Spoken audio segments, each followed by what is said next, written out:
సృష్టి కాదు, వానికి సాటి అయిన సహాయము వాని కొరకు చేయుదుననుకొని దేవుడిని యెహోవా ప్రతి భూజంతువును ప్రతి ఆకాశ పక్షిని నేల నుండి నిర్మించి ఆదాము వాటికి ఏ పేరు పెట్టెనో చూచుటకు అతని యొద్దకు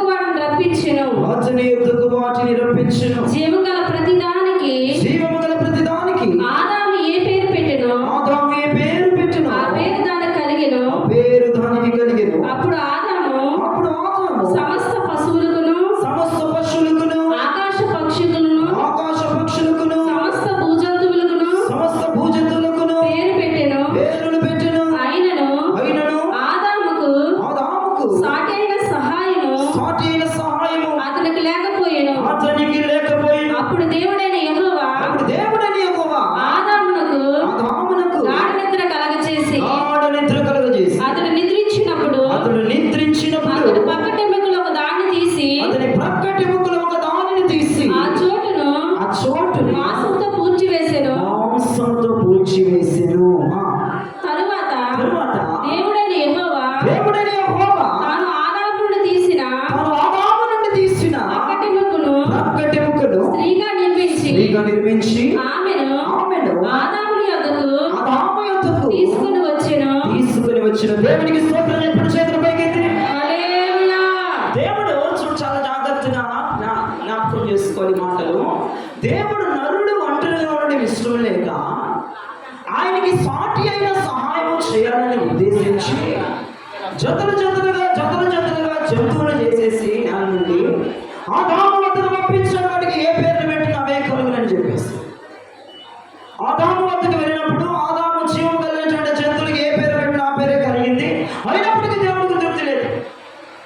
దేవుడు అనుకుంటున్నాడు, ఈ జంతువులు కూడా ఆదాముకి సాటి అయిన సహాయం కాదు కాబట్టి ఆదాములో నుంచి తీయబడితే తప్ప, దేవునికి స్తోత్రం కలుగునుగా, ఆదాములో నుంచి తీయబడేదే ఆదాముకు సాటి అయినది దేవుడు నిర్ణయించాడు. దేవునికి స్తోత్రం. అక్కడ రాయబడిన మాట మీరు చూస్తున్నారు. అప్పుడు దేవుడిని యెహోవా ఆదామును గాఢ నిద్ర కలుగజేసి అతను నిద్రించినప్పుడు అతడు ప్రకటనతో దానిని తీసి చోటును మాంసంతో పూడ్చెను. తరువాత దేవుడిని యెహోవా తన ఆదాము నుండి తీసిన పక్కటెముకను స్త్రీగా నిర్మించెను. దేనికోసం అంటే ఆదాముకి స్త్రీ దేనికోసం అంటే సాటి అయిన సహాయము కొరకు ఆదాముకు దేవుడు ఆదాములో నుంచి తీయబడినటువంటి స్త్రీని ఇప్పుడు మనం పక్కన చూస్తున్నాం. దేవునికి స్తోత్రం కలిగినగా. ఇంతకీ ఈ మహిమ అనేటువంటి ఈ యొక్క పెళ్లి కుమార్తె సూర్యప్రకాష్ గారికి ఏ రకంగా సహాయపడగలదు? ఇప్పుడు నా ఉద్దేశం ఏంటంటే, దేవుడు ఈ వివాహమును జరిగించినప్పుడు కావచ్చు, ఈ వివాహ పద్ధతిని ముందుకు తీసుకువెళ్ళినప్పుడు కావచ్చు, అక్కడ ఏముందంటే ఆదాముకు తల్లిదండ్రులు ఉన్నారా అంటే ఇప్పుడు మహిమకి అత్తమామలు ఉన్నారు. ఆ రోజుల్లో అప్పకి అత్తమామలు లేదు. ఏమన్నా కూరలు వండి అన్నాలు వండి బట్టలు ఉతికి గిన్నెలు తోమేటువంటి చొడి చేతులు ఆ రోజుల్లో లేదు. మరి దేనికి సాటి అయిన సహాయం కావాలి, ఆదాముకి సాటి అయిన సహాయము కావాలి. ఏ రకంగా సహాయపడగలదు అని ధ్యానం చేస్తున్నాడు పరిశుద్ధ ఆత్మదేవుడు. ఆత్మీయంగా నేను మీతో మాట్లాడుతున్నాను, మీరు జ్ఞాపకం చేసుకోండి. అంటే ఈరోజు నవ ప్లేస్లో మహిమ ఉంది, ఆదాము ప్లేస్లో సూర్యప్రకాష్ గారు ఉన్నారు. సాటి అయిన సహాయం కొరకు దేవుడు సూర్యప్రకాష్ గారికి ఎప్పుడో గాఢ నిద్ర కలగజేశాడు. దేవునికి స్తోత్రం కలిగినగా. గాఢ నిద్ర కలగజేసినప్పుడు ఒక పెద్ద సర్జరీ జరిగిపోయింది. పాపం ఆయనకు తెలుసో తెలియదు, నాకే తెలియదు. ఆ సర్జరీ కూడా నొప్పి లేకుండా చక్కగా ఉంటుంది. దేవునికి స్తోత్రం కలిగినగా. నిద్రలోంచి లేచినా కూడా నొప్పులు. దేవునికి స్తోత్రం చెప్పండి. ఏం జరిగిందో కూడా తెలియదు. ఆ రకంగా ఆయనకి గాఢ నిద్ర కలగజేసి చూస్తున్నారు కదా, మీరు చూస్తున్నారు కదా అమ్మని ఎంత చక్కటి స్త్రీని నిర్మించి పక్కన పెట్టాడు. దేవునికి స్తోత్రం కలిగిందిగా. ఇప్పుడు ఆమె సూర్యప్రకాష్ గారికి సాటి అయిన సహాయం చేయాలి. దేనిలో సహాయపడాలా? అత్తమామలు చూసుకునే విషయమనే కాదు, ఇంటి పని వంట పనే కాదు, ఈరోజు వల్ల ఆత్మీయంగా ఆయనకి సహాయపడవలసిన విషయాలు ఏంటంటే సూర్యప్రకాష్ గారి యొక్క ప్రార్థనలో ఆమె సహాయపడాలి. దేవునికి స్తోత్రం కలుగునుగాక. ఆత్మీయమైన విషయాలతో ప్రభు ఈ యొక్క మధ్యాహ్నం సమయంలో ఆయన మాట్లాడుతున్నాడు. ప్రార్థనలో సహాయపడాలా, నిరీక్షణలో సహాయపడాలా, నమ్మకంలో సహాయపడాలా, విశ్వాసంలో సహాయపడాలా. ఆత్మీయమైన విషయంలో సూర్యప్రకాష్ గారికి మహిమ సహాయపడాలి. ఇక అత్తమామలు చూసుకునే విషయంలో అవన్నీ కామనే, అది ఏ ఆడపిల్లైనా చేసేటువంటి పనులే. కానీ భక్తి జీవితంలో భర్తకి సాటిగా, భర్తకి సహాయకముగా విశ్వాసం కోల్పోకుండా ఆమె ఏం చేయాలంటే విశ్వాసాన్ని పురుకొల్పాలి. దేవునికి స్తోత్రం కలుగునుగాక. నిరీక్షణ కోల్పోకుండా నిరీక్షణ పురుకొల్పబడాలి. ఆత్మీయమైన విషయంలో మహిమ అడుగుడు కొట్టుబడాలా, ఆత్మీయ విషయంలో కట్టబడాలా, భర్తలిద్దరూ ఆత్మీయ విషయంలో ఎదగాలా. అందుకే ఈ రోజున మహిమని సూర్యప్రకాష్ గారి పక్కన దేవుడు పెట్టాడు. మీరు వారి దేవుడికి స్తోత్రం చెప్పండి. సహాయం చేయాలి ఆయనకి. ఆయన ప్రార్థన అయింది, ఆమె ప్రార్థన అవది. ఇద్దరు కలవనప్పుడు ఆయన రుచి వేరు, ఆమె రుచి వేరు. ఆయన తిండి వేరు, ఆమె తిండి వేరు. ఆయన విశ్వాసం వేరు, ఆమె విశ్వాసం వేరు. ఈయన ఆత్మీయత వేరు, ఆమె ఆత్మీయత వేరు. ఈయన భక్తి వేరు, ఆమె భక్తి వేరు. ఇప్పుడు ఏమైపోవాలా? ఏమైపోవాలి? ఇప్పుడు ఒకటైపోవాలి. దేవునికి స్తోత్రం కలిగినగా. ఆయన ఒక విశ్వాసం, ఏమో ఒక విశ్వాసం అయితే కోరదగ్గర ఎడమొహం కడమొహం అంటే కుదరదు. సాటి అయిన సహాయం చేయాలా. భక్తి జీవితంలో భర్తను పురుగొల్పాలా, భర్త భార్యను పురుగొల్పాలా. భక్తి జీవితంలో స్టాండర్డ్ గా చేయాలా. ఆత్మీయ శిఖరాలు ఎక్కాలా, ఆత్మీయ పర్వతాలు ఎక్కాలా. ప్రార్థన నిరంతరంగా చేయాలా. విశ్వాసంలో పరిగెత్తాలా, నిరీక్షణలో పరిగెత్తాలా, నమ్మకత్వంలో పరిగెత్తాలా. ఇద్దరు ఒకరు పురుగొల్పబడుతూ వెళ్ళాలా. ఇదే ఈ వివాహానికి ప్రభు నిశ్చయించినటువంటి మంచి ఆలోచన. దేవునికి స్తోత్రం కలుగునుగాక. భర్త పడిపోతున్నప్పుడు, విశ్వాసంలో పడిపోతున్నప్పుడు భార్య వెంటనే ఏమి కాదండి, దేవుడు మనకి చేస్తాడు, ఆయన అద్భుతకరుడు, ఆశ్చర్యకరుడు, మీరు నమ్మకం ఉంచండి. భార్య ఆ సహాయం చేయాలా. దేవునికి స్తోత్రం కలుగునుగాక.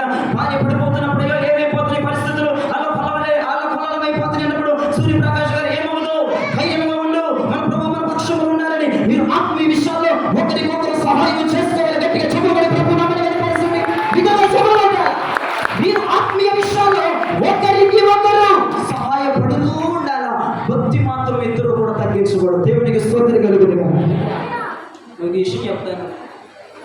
దేవుడు అవన్నీ ఆదామును సృష్టించిన తర్వాత ఒక పెద్ద హిస్టరీ అక్కడ జరిగింది. సాటి అయిన సహకారి కోసము దేవుడు ఆదామును గాఢ నిద్ర కలుగజేసింది నిజమే. ఆయన పక్కటి ఎముకను తీసింది నిజమే. ఆ యొక్క ఎముకతో స్త్రీని చేసింది నిజమే. ఏం జరిగింది అంటే ఆయన అనుకున్న దానికి భిన్నంగా జరిగింది. దేవునికి స్తోత్రం కలుగునుగాక.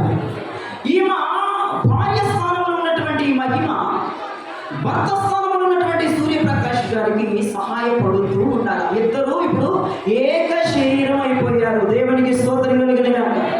అంటే మిమ్మల్ని మాట్లాడుకుంటాం. మీరు వచ్చేటప్పుడు ఇద్దరు కలిసే వచ్చారా? సూర్యప్రకాష్ గారి మహిమ ఇద్దరు కలిసే వచ్చారా? ఒకే వెహికల్లో వచ్చారా? విడివిడిగా వచ్చారు. దేవునికి స్తోత్రం. అది చెప్తున్నారు. మహిమ ఒక వెహికల్లో వచ్చింది, నేను ఒక వెహికల్లో వచ్చాను గారు. ఇప్పుడు ఏమవ్వాలి వారిద్దరు? రేపటి రోజున ఏ వెహికల్స్ లేదు, ఆ వెహికల్ ఈ వెహికల్ వేసుకోవాలా? ఏం బండి, ఆయన బైక్, ఏం కారా? ఒకే వెహికల్లో తిరగాలి. దేవునికి స్తోత్రం చెప్పండి. ఇప్పుడు వరకు వేరువేరుగా వచ్చారు. వేరువేరు రుచులు, వేరువేరు పద్ధతులు, వేరువేరు సాంప్రదాయాలు, వేరువేరు మాటలు, వేరువేరు ఆలోచనలు, వేరువేరు పద్ధతులు, వేరువేరు ఆత్మీయ జీవితాలు. ఇప్పుడు ఇద్దరు ఒకటైపోయారు. దేవునికి స్తోత్రం చెప్పండి. కొన్ని నిమిషాల్లో అయ్యగారు మ్యారేజ్ చేస్తారు, వివాహం జరిగిస్తారు, ఇద్దరు ఒకటైపోతారు, ఏక శరీరం అయిపోతారు. అక్కడ మీరు చదవగలిగితే 24 వచనం అదే ఉంది. అసలు చూడండి ఆ వచనం. కాబట్టి పురుషుడు తన తండ్రిని తన తల్లిని విడిచి తన భార్యను హత్తుకొనును, వారు ఏక శరీరులై ఉందురు. దేవునికి స్తోత్రం కలుగునుగాక. వారిద్దరు కలిసిపోబోతున్నారు. ఇక కొద్దిసేపట్లో ఏక శరీరముగా మార్చబడబోతున్నారు. వాళ్ళు ఒకే వాహనంలో తిరగబోతున్నారు. ఒకే ఆలోచన చేత వారు నింపబడాలా, ఒకే నడిపింపు చేత నింపబడాలా, ఒకే పద్ధతి చేత నింపబడాలా. ఇరువురు ఒకటైనటువంటి ఈ తరుణంలో, ఒకటవబోతున్నటువంటి ఈ తరుణంలో వీరిరువురు కలిసి ఏం చేయాలంటే అపవాదిని ఎదిరించాలి. దేవునికి స్తోత్రం చెప్పండి. అపవాదిని ఎదిరించాలి. ఏమండి, ఒక మాట చెప్తున్నాను వినండి.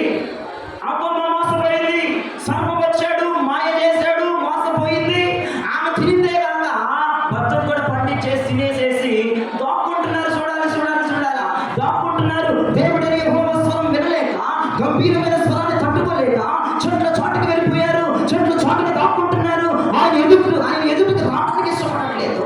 ఆయన చూడడానికి ఇష్టపడట్లేదు. భయంగా బెరుకుగా వాళ్ళు బతుకుతున్నారు. ఎందుకయ్యా మీకు అంత కష్టం ఏమొచ్చింది? ఆయన చల్లపుట్ట వచ్చినప్పుడు వేగంగా పరిగెత్తి ఆయన ముందు పెట్టుకుని హత్తుకొని ఆయనతో మాట్లాడి ఆయన చూసి ఆయనతో లాలించేవారు కదా. ఇప్పుడేంటి దాక్కుంటున్నారు వెళ్ళిపోయి అంటే వారు ఏమైపోయారంటే అపవాది మాయలో చిక్కుకున్నారు. దేవునికి స్తోత్రం కలుగునుగాక. నేను ఏం చెప్తున్నానంటే ఇప్పుడు మహిమాకిని అలానే సూర్యప్రకాష్ గారికి ఈ వాక్యము ద్వారా నేను వారికి ఏం తెలియజేస్తున్నానంటే మీరు ఇరువురు ఒకటైపోయారు కాబట్టి మీరు ఇరువురు అపవాదిని ఎదిరించడానికి మీరు సిద్ధమైపోవాలి. దేవునికి స్తోత్రం కలుగునుగాక. మీ మధ్యలోకి వస్తున్నటువంటి అపవాదిని ఎదిరించాలా, చీకటి శక్తులను ఎదిరించాలా, అంధకార శక్తులను ఎదిరించాలి. కానీ వాడి మాయలో పడిపోకూడదు, ఆ మాయలో చిక్కుకుపోకూడదు, అనేకమైన సమస్యలు పెంచుకోకూడదు, అనేకమైన ఇబ్బందులు పడకూడదు. ఎప్పుడైతే అపమ్మ ఆ సాతాను కూడా మాట చెప్పాడో ఆ మాట వినకుండా దేవుడు ఈ మాట చెప్పాడు మేము వినము మేము తినము అంటే కనుక వారి జీవితం ఎంత బాగుండేదో. కానీ అక్కడ ఆ పరిస్థితి జరగలేదు. దారుణంగా పరిస్థితి జరిగింది. అపవాది వచ్చి వారిని మభ్యపెట్టి మాయపరిచి పాపములకి ఈడ్చుకుపోయి దేవునికి దూరం అయిపోయేలాగా చేశాడు. నాకు ఒక మాట బాధ అనిపించింది. వారు దేవుని ఎదుటికి రావడానికి భయపడ్డారు. రేపటి రోజున మధ్యాకాశంలో ఒక మహోత్సవం, ఒక వివాహ మహోత్సవం జరగబోతుంది. వీరి పెళ్లి దానికి సాదృశ్యంగా ఉండాలి. దేవునికి స్తోత్రం కలుగునుగా. ఈ పరిశుద్ధ వివాహము రేపటి దినాన క్రీస్తు అనబడేటువంటి భర్తతో భార్య అనబడేటువంటి సంఘము ముడివేయబడబోతుంది. దేవునికి స్తోత్రం.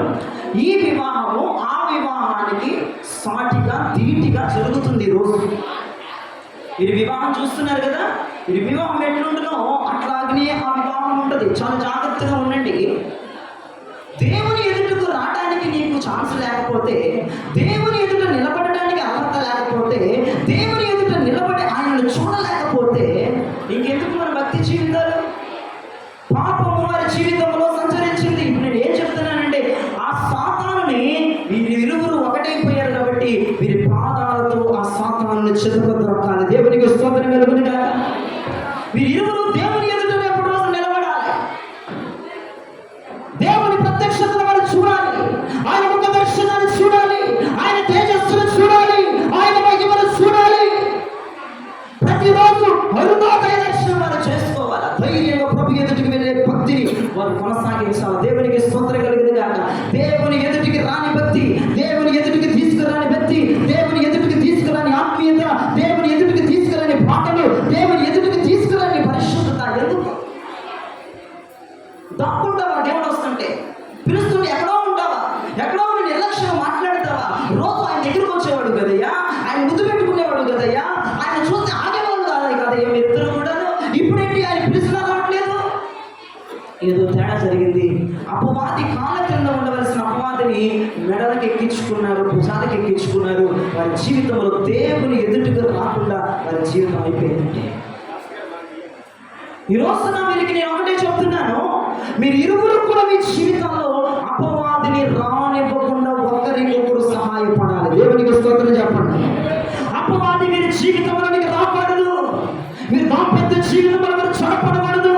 మీరు దాంపత్య జీవితంలో వారు పాడు చేయకూడదంటే దేవుని ఎదుట రేపటి రోజున ఈ నూతన వధువులు నిలబడాలంటే ఏమి జరగాలి తెలుసా?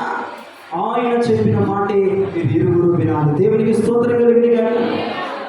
ఆయన మాట మీరు జరిగించాలి. ఆయన మాటనే మీరు చేయాలా. దేవుడు ఏది తినమన్నాడో, ఏది తినదన్నాడో, ఎక్కడికి వెళ్ళమంటున్నాడో, ఎక్కడికి వెళ్ళొద్దంటున్నాడో, ఇరువురు ఒక శరీరం కాబట్టి ఇరువురు దానికి కట్టుబడి ఉంటే రేపటి రోజున ఈ నూతన వధువులు ఆయన ఎదుట నిలబడడానికి అవకాశం ఉంటుంది. దేవునికి స్తోత్రం చెప్పండి గట్టిగా. జయించే వారికి నా సింహాసనం ఇచ్చును, సదాకాలం వారు నాతో కూడా ఉందును అని ప్రభు చెప్పాడు కదా.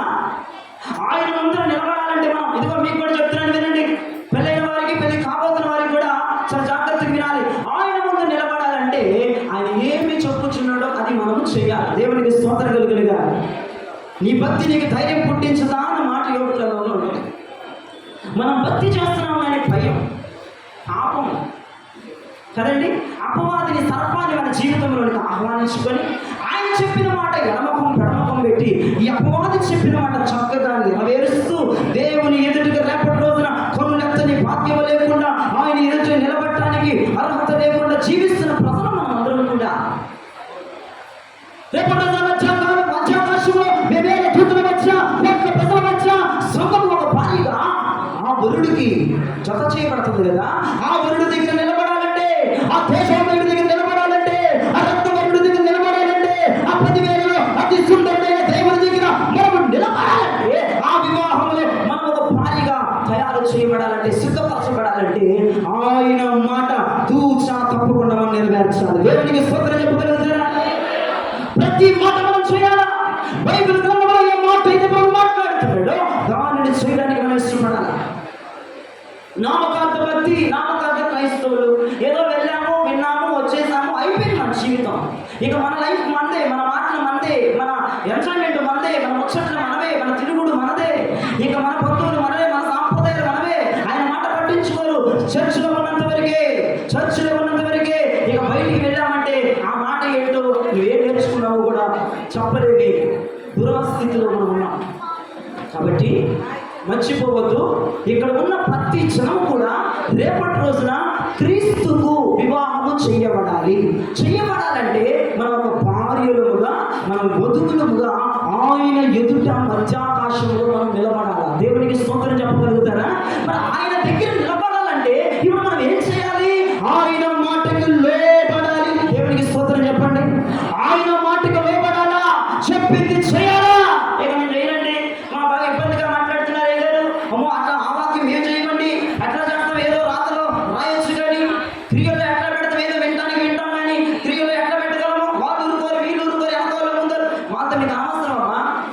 క్రీస్తుకు జత చేయబడాలంటే, క్రీస్తుకు ముడి వేయబడాలంటే, క్రీస్తుకు భారీగా ఆయన పక్కన చేరాలంటే, ఆయన కుడి పార్శ్వమైన ఉండాలంటే ఖచ్చితంగా ఆయన మాట తూచా తప్పకుండా నువ్వు నెరవేర్చాలి. దేవునికి స్తోత్రం చెప్పగలుగుతారా? అన్నమాట వినాలంటే. ఇప్పుడు సూర్యప్రకాష్ గారు అలానే మహిమ ఆయన మాట వారు వినాలి. దేవునికి స్తోత్రం చెప్పండి. భార్య మాట భర్త కానీ, భర్త మాట భార్య కానీ అది తర్వాత సంగతి. దేవుని మాట ఇద్దరు వినాలి. దేవునికి స్తోత్రం కలిగినగా. ఆ ఒక మాట ఈయన ఒక మాట కాదు, ఇద్దరు ఒక మాట. అది ఎవరి మాట తీసుకోవాలి? వీళ్ళు దేవుని మాట వారు తీసుకోవాలి. దేవుని మాటకు వారు లోబడాలి. దేవుని మాటకు లోబడితే ఇద్దరు ఒకటైపోయారు, ఏక శరీరం అయిపోబోతున్నారు, ఏక ఆత్మ అయిపోబోతున్నారు. ఇద్దరు ఏకమైపోతున్నటువంటి ఈ తరుణంలో వారు దేవుని మాట కనుక నెరవేర్చగలిగితే మధ్యాకాశములు ఆ వివాహములు వారు ఉంటారు. గట్టిగా చెప్పలు గట్టి ప్రభు నామమున గణపరచండి. రేపటి రోజున నీవు నేను కూడా ఆయన మాట వినగలిగితే, శ్రద్ధగా భయభక్తులతో తలదించి ఆయన ఏమి చెప్పుచున్నాడో ఆ పని కనుక మనం చేయగలిగితే, అది కష్టమైనా, నష్టమైనా, ఇబ్బంది అయినా, అది ఏదైనా కావచ్చు కాక ఆయన మాట మనం తలదించి వినాల్సిందే. ఖచ్చితంగా మధ్యాకాశంలో ఆ వివాహానికి మనం హాజరవుతాం. ఆయన ముందు నిలబడతాం, వధువు కన్యకలుగా ఆయన పక్కన మనం ఉంటాం. దేవునికి స్తోత్రం కలుగునుగా. కాబట్టి సాటి అయిన సహాయం అంటే సూర్యప్రకాష్ గారికి ప్రార్థనలో, నిరీక్షణలో, నమ్మకంలో, విశ్వాసంలో, భక్తిలో, ఆత్మీయతలో మహిమ 100% భర్తకి సహకరించాలి. దేవునికి స్తోత్రం కలుగునుగా. ఇప్పుడే చెప్పాను కదా, పనులు వేరే, ఇవి వేరే. ఆత్మీయ జీవితాన్ని ఆమె లీడ్ చేయాలి. ఇంట్లో అత్తమామల విషయంలో ఆమె శ్రద్ధ కలిగి పని చేయాలి. ఇంట్లో అన్ని చక్కబెట్టుకోవాలా. మళ్ళీ భర్త దగ్గర ఆత్మీయ విషయంలో పాటలు కూడా తగ్గకూడదు. సాటిగా ధీటిగా వెళ్ళిపోవాలా. ఇద్దరు ఒకే ప్రయాణం చేయాలా. ఒకే ఆలోచనతో నింపబడాలా. ఒకే మాటతో నింపబడాలా. లేకపోతే చాలా కష్టం అయిపోద్ది. వివాహ జీవితాలు, భార్యాభర్తల జీవితాలు ఆమె వేరు మాట, ఈయన వేరు మాట అయిపోయి గొడవలు అయిపోయి ఎక్కడికెక్కడికో వెళ్ళిపోతూ ఉన్నాయి. మరి ఇరువురు కలిసి దేవుని మాట వింటే ఎంత ఆశీర్వాదకరం, ఇరువురు కలిసి దేవుని మాట వింటే ఎంత శుభప్రదం, ఇరువురు కలిసి దేవుని మాట వింటే గొడవ ఏముండదు కదా. దేవునికి స్తోత్రం చెప్పండి. ఆమె ఒక మాట చెప్పి నువ్వు ఒక మాట చెప్పి ఇద్దరు తొండుకొని గొడవలు పడేకండి. దేవుడు ఏమి చెప్తున్నాడు ఆ మాట మనం చాటం, ఆయన ఏమి చేయమని చెప్తున్నా ఆ మాట మనం చాటం, ఆయన ఎక్కడికి వెళ్ళమంటున్నాడు అక్కడ మనం వెళ్దాం. గొడవ ఎందుకయ్యా? కాబట్టి దేవుని మాటను ఇరువురు తీసుకొని ఇరువురు ఆ మాటల ప్రకారము వారు ముందుకి నడుచుదురుగాక. దేవునికి స్తోత్రం. 2 కొరింథీయుల పత్రిక 11వ అధ్యాయం 3వ వచనం ఇక్కడ ముగించేస్తాను. 2 కొరింథీయుల పత్రిక 11వ అధ్యాయం 3వ వచనం చదవండి. సర్పము తన కుయుక్తి చేత అవ్వను మోసపరిచినట్లు మీ మనస్సులను చెరపబడి క్రీస్తు ఎడలున్న సరళత నుండి పవిత్రత నుండి ఎట్లైనను తొలగిపోవనేమో అని భయపడుచున్నాను. పౌలు గారు కొరింథీ సంఘంలో రాస్తూ మాట్లాడుతున్నారు. అయ్యా, ఆ రోజున అవ్వమ్మను మోసం చేసినట్లుగా ఆ సర్పము తన కీర్తి చేత అవ్వమ్మను మోసపరిచినట్లు మీ మనసులను చెరిపబడి క్రీస్తు యేసులో సరళత నుండి పవిత్రత నుండి ఎట్లయినా మీరు తొలగిపోతారేమో భయం వేస్తుంది. ఈ రోజు ఏం చేయాలంటే, ఆ రోజులో ఆదిమ దంపతుల జీవితంలో అవ్వమ్మను ఫేస్ చేయలేకపోయారు, ఆ యొక్క సర్పాన్ని ఫేస్ చేయలేకపోయారు, సర్పం మాయలో పడిపోయారు, సర్పం మాట విన్నారు, దేవుని మాటను లెక్క చేయలేదు, దేవుని మాటని ఎడపకం పెడపకం పెట్టారు. ఈ రోజుల్లో ఇక్కడ ఉన్నటువంటి ఈ సూర్యప్రకాష్ గారు అలానే మహిమ దేవుని మాటను వినగలిగితే అపవాది తనను వీరు చెడగొట్టగలరు. దేవునికి స్తోత్రం కలుగును గాక. దేవుని మాట వినగలిగితే, దేవుని మాట ప్రకారం నడవగలిగితే అపవాది తనను చెడగొట్టగలుగుతారు.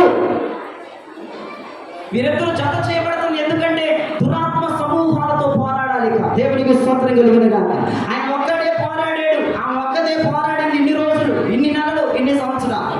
ఇప్పుడు ఇరువురు ఒకటే పోరాడుతుండగా చీకటి శక్తులు పటాపంచలైపోతున్నాయి. దేవునికి స్తోత్రం. సర్పాలు చితకబడుతున్నాయి, దయ్యపు శక్తులు ఆడిపోబోతున్నాయి. వారు ఏకీభవించి ప్రార్థిస్తూ ఉండగా ఒక వ్యక్తి 1000 మందిని తరిమితే ఇద్దరు కలిసి 10,000 మందిని తరుగుతారంట. దేవునికి స్తోత్రం చెప్పగలుగుతారా? ఇద్దరు కలిసేటువంటి బలం 10 రెట్లు ఎక్కువగా అయిపోతుంది. ఇప్పుడు వరకు పోరాడారు. ఆమె ఆత్మీయ స్థితి ఆమెది, ఈయన ఆత్మీయ స్థితి ఈయనది. పోరాడారు, అయిపోయింది. ఇప్పుడు ఇద్దరు కలిసి పోరాడుతుంటే మహా అద్భుతాలు జరగబోతున్నాయి కుటుంబంలో. దేవునికి స్తోత్రం కలుగును గాక. ఇక అపవాదితో యుద్ధం చేయాలి. వాడికి వాడిని చీల్చి చెండాడాలా, వాడి రాజ్యాలు కోల్చాలా, వాడి కోటలు కోల్చాలా. ఇరువురు కలిసి ఒకటైపోయి ఆ రాజ్యములను నాశనం చేయాలి. కాబట్టి ఇప్పుడు దైవజనమా, ఈరోజు ప్రభునితో మాట్లాడుతున్న మాట, వీరితో మాట్లాడుతున్న మాట ఏమిటి ఫైనల్గా అంటే, దేవుని మాట వింటే రేపటి రోజున ఆ వివాహానికి నీవు, నేను, వారు కూడా హాజరవ్వబోతున్నాం. దేవునికి స్తోత్రం కలుగును గాక.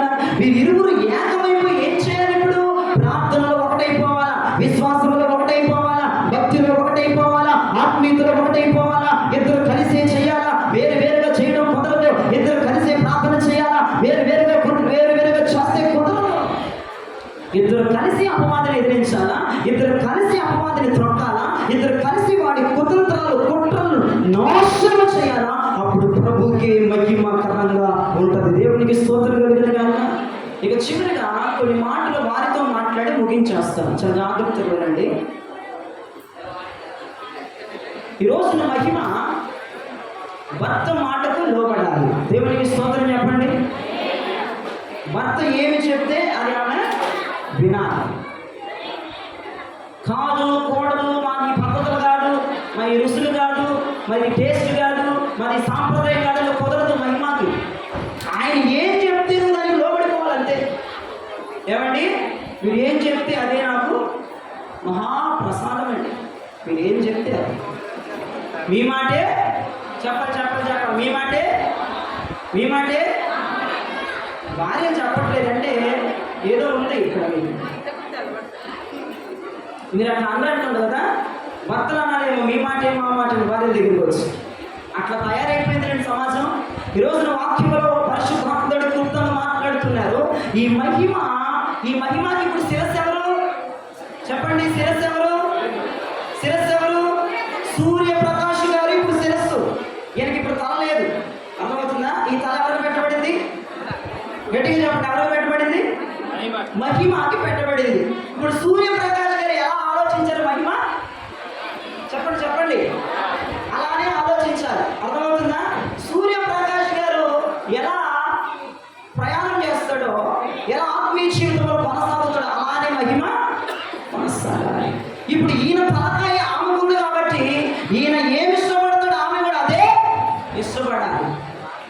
ఈయనకి ఏ వంటలు ఇష్టమో ఆమె కూడా అదే వంటలు ఇష్టపడాలి, అదే టేస్ట్కి అలవాటు పడిపోవాలి, అదే మాటలకు అలవాటు పడిపోవాలా, అదే ఆలోచనకు అలవాటు పడిపోవాలా. కాదు కూడదు మన ఈ పద్ధతి కాదయ్యా అంటే ఇంకెందుకు పెళ్ళి? దేవునికి స్తోత్రం చెప్పండి. కాదు కూడదు అనకూడదు మహిమ. కాబట్టి సూర్యప్రకాష్ గారు ఎలాంటి మైండ్ సెట్తో ఉన్నాడో అదే మైండ్ సెట్తో ఉండాలి. దేవునికి స్తోత్రం చెప్పండి. కాదు కూడదని మహిమ అనకూడదు, చాలా తప్పదు. అర్థమవుతుందా? సూర్యప్రకాష్ గారి తల మహిమకు పెట్టబడింది, భార్యకు శిరస్సు భర్త. ఇప్పుడు సూర్యప్రకాష్ గారి దగ్గర వద్దాం. సూర్యప్రకాష్ గారికి హెడ్ ఉందా లేదా? లేదని చెప్తున్నారు. ముందు ఎవరో చెప్పండి. దేవునికి స్తోత్రం కలుగునుగా. ఇప్పుడు ఈయనకు తల లేదు, ఈ తల ఎటు వెళ్ళిపోయింది? మహిమ స్థానంలోకి వెళ్ళిపోయింది. ఇప్పుడు ఇక్కడ ఒక స్పెషల్ తల రాబోతుంది. క్రీస్తు ప్రభుల వారి తల. దేవుని గట్టిగా చెప్పండి. ప్రభునామాన్ని కనపరచండి. క్రీస్తు తల భర్తగా వచ్చి, భర్త తల భార్యగా వచ్చారు.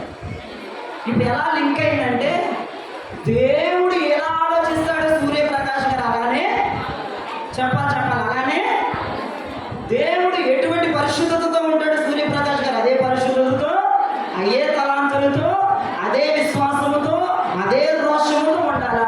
వీటివన్నీ కూడా అటు వెళ్తాయి. దేవునికి స్తోత్రం చెప్పండి. ఇప్పుడు ఈ ఇరువురు ఎవరి చిత్తాన్ని నెరవేరుస్తున్నారు? దేవుని చిత్తాన్ని నెరవేరుస్తున్నారు. సూర్యప్రకాష్ గారు ఆయన ఎలాగను ఉన్నాడో అలాగను ఆలోచించి నడవాలా. ఈ మహిమ సూర్యప్రకాష్ గారు ఎలా ఉన్నారో అలాగున నడవాలా, పాటించాలా, ప్రకటించాలా, మాట్లాడాలా. దేవునికి స్తోత్రం. ఇలా కనుక జీవితాలు ఉంటే, ఇలా కనుక భార్యాభర్తల జీవితాలు ఉంటే ఖచ్చితంగా అపవాది చితకొద్రొక్కబడతాడు. దేవునికి స్తోత్రం. అసమాధానాలు చితకలతో పడతాయి, అశాంతులు పోతాయి, కలతలు పోతాయి, చింతలు పోతాయి. ఎప్పుడు భర్త దేవుని మాట విన్నప్పుడు, ఎప్పుడు భార్య భర్త మాట విన్నప్పుడే. దేవుని మాట భర్త వినకపోయినా, భార్య భర్త మాట వినకపోయినా జీవితాలు ముందుకు కొనసాగనే కొనసాగ. వీరు బ్రతికిన దినములన్నీ వీరి జీవితం ఆశీర్వాదకరముగా, శుభప్రదముగా, దీవెనకరముగా, ఆశ్చర్యకరముగా, రమ్యమైనదిగా ఉండాలి అంటే సూర్యప్రకాష్ గారు దేవుని మాటలు వినాలి, దేవుని ఆలోచన చేయాలి, ఆయన నడిచినట్లు నడవాలి, ఆయన బిహేవ్ చేసినట్లు చేయాలి. ఈ మహిమ భార్య స్థానంలో ఉన్న మహిమ భర్త ఎలాగున ఉన్నాడో అలాగునే ఆమె ప్రవర్తించాలి. అప్పుడు వారికి ఆశీర్వాదమే, మనకి కూడా ఆశీర్వాదమే. దేవుడికి స్తోత్రం కలుగును గాక. గట్టిగా హల్లెలూయా చెప్పండి. ఇక అయిపోయింది నా వర్తమానం. ఇప్పుడు చెప్పండి గట్టిగా హల్లెలూయా. ఇప్పుడు భలే చెప్పారు. అయిపోయిందంటే చెప్తారు హల్లెలూయా అంటే ఎక్కడ లేని ఉత్సాహం వచ్చేస్తుంది. దేవుడికి స్తోత్రం కలుగును గాక. కాబట్టి మీ జీవితాల్లో కూడా భర్త దేవుని మాట అంటే మీరు భర్త మాట వినండి. మీ జీవితాలు ఆశీర్వదింపబడతాయి. మీ జీవితాలు కూడా దీవెనకరంగా, సుఖంగా, పిల్ల పాపలతో, సుఖ శాంతులతో వాళ్ళు గడపగలరు రేపు రోజున. దేవునికి స్తోత్రం కలుగును గాక. ఈ మాట వినను, నాదే శాసనం అనకూడదు. సూర్యప్రకాష్ గారు భార్యని నేను గీసిందే గీత, ఈ గీత దాటకూడదని మీరు అనకూడదు. నీ మాట విన్నాను ఆమె అనకూడదు. మీరు దేవుని వైపు చూడాలా. భర్త దేవుని తల, భార్యకి భర్త తల. కాబట్టి వీరిరువురు లీడ్ చేసుకుంటా కుటుంబ సమస్యలన్నిటినీ అదుపుకుంటా, ఆ గొడవలన్నిటినీ మరి సాల్వ్ చేసుకుంటా, దేవుని వైపు చూసి, ఆయన మాట వైపు చూసి, ఆయన భిన్నపాల వైపు చూసి వారు కనుక ముందుకు వెళ్ళగలిగితే వేవేలకు తల్లిగా మహిమ మార్చబడుతుంది. దేవునికి స్తోత్రం కలుగును గాక. ఈ వాక్యమును దీవించి నూతన వధువరుల యొక్క వినికిడిలో భద్రత చేసి కాచి